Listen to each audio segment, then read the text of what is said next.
নমস্কার বন্ধুরা, টুলটুল চ্যাটার্জির চ্যানেলে সকল ফ্রেন্ডসকে ওয়েলকাম জানাচ্ছি।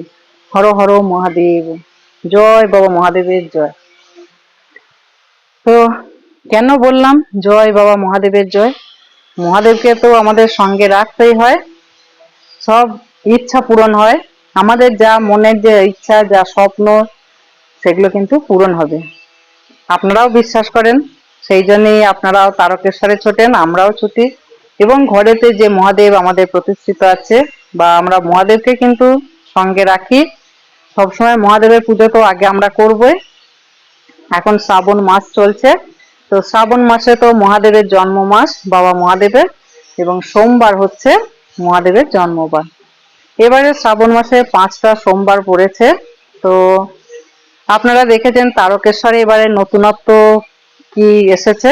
তো এই যে নতুন যে সরকার এসেছে, এখন যে জিনিসটা চালু করেছে, পুষ্প বৃষ্টি হচ্ছে, হেলিকপ্টার থেকে পড়ছে পুষ্প বৃষ্টি, মানে আকাশপথ থেকে কিন্তু পুষ্প বৃষ্টি হচ্ছে। আমরা বৃষ্টি দেখেছি, কিন্তু পুষ্প বৃষ্টি যে এইভাবে করা যায় বা হয়, সেটা কিন্তু আগের সরকারও ভাবেনি, তার আগের সরকারও ভাবেনি, কেউই ভাবেনি। তো এবারে যে নতুন সরকার এসেছে, সে কিন্তু ভেবেছে। তো পুষ্প বৃষ্টি হচ্ছে, বেশ ভালো লাগছে দেখতে। আমিও দেখলাম, আপনারা নিশ্চয়ই দেখেছেন আর এনজয়ও করছেন, আমিও করছি। মনে হচ্ছে না যে তারকেশ্বর যাই, গিয়ে পুজো দিয়ে আসি? হ্যাঁ, আমারও মনে হচ্ছে, কিন্তু এত ভিড় এখন, তো এই ভিড়েতে আমি যেতে চাইছি না তারকেশ্বর। তবে তারকেশ্বর বাবা ভোলা মহাদেবের জায়গা, মহাদেব যখন ডাকবে ওখানে, তখন অবশ্যই যাব। মহাদেব যদি ডাকে, তখন কেউ সাড়া না দিয়ে পারবে না। আমি যাব বললেই যেতে পারবো না। যদি সেখানে মহাদেব যদি আমাকে সাড়া দেয়, আমার ডাকে, অবশ্যই আমি যাব। কিভাবে যাব, কখন যাব, কেউ বলতে পারে না। এখন প্রচুর ভিড় হচ্ছে, ভক্ত সমাগম হচ্ছে, প্রচুর প্রচুর ভিড় হচ্ছে। আর এবারে পুষ্প বৃষ্টি হওয়ার কারণে কিন্তু আরো বেশি উপচে পড়ছে ভিড়। শ্রাবণী মেলা হচ্ছে। আর বৈদ্যবাটি বা শেওড়াফুলি থেকে কিন্তু লাইটের ব্যবস্থা করেছে, স্পেশাল অনেক কিছু ব্যবস্থা করেছে। মেলাও বসছে, দোকান বসছে, যারা ভক্তরা যারা যাচ্ছে, তাদের যাতে অসুবিধায় না পড়তে হয়, বিশ্রামের ব্যবস্থাও করেছে। সবকিছু বেশ ভালোই লাগছে। আমিও বসে টিভিতেই দেখলাম, অবশ্য টিভিতে যখন দেখছি বেশ এনজয় করছি। আর ঠাকুরকে স্মরণ করছি, বাবা মহাদেবকে। সোমবার নিরামিষ খেয়েছি আমি। তো আপনারা খাচ্ছেন নাকি নিরামিষ? আমি প্রথম সোমবার কিন্তু নিরামিষ খেয়েছি, ভাত। আর রাত্রেতে খেয়েছি একটু লুচি বা পরোটা, এরকম খেয়েছি। এই ছিল সোমবারের আমার পুজোর সারাদিনের প্রোগ্রাম।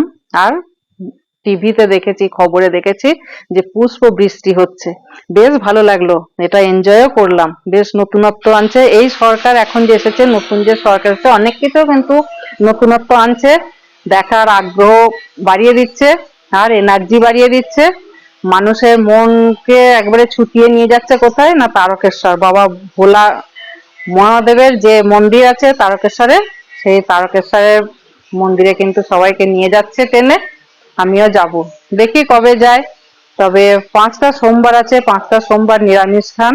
আর পুজোটা করুন, ঘরেতে বসেই পুজো করুন। ওই এত ভিড় ঠেলে মন্দিরে যাবার এখন কোনো প্রয়োজন নেই।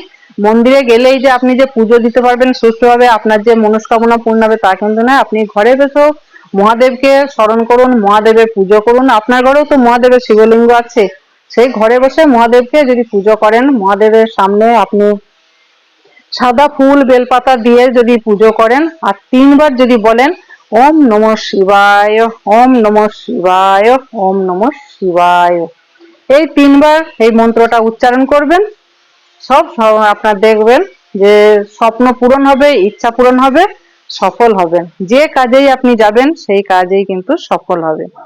আজকে এই অবধি, ভালো থাকুন, সুস্থ থাকুন।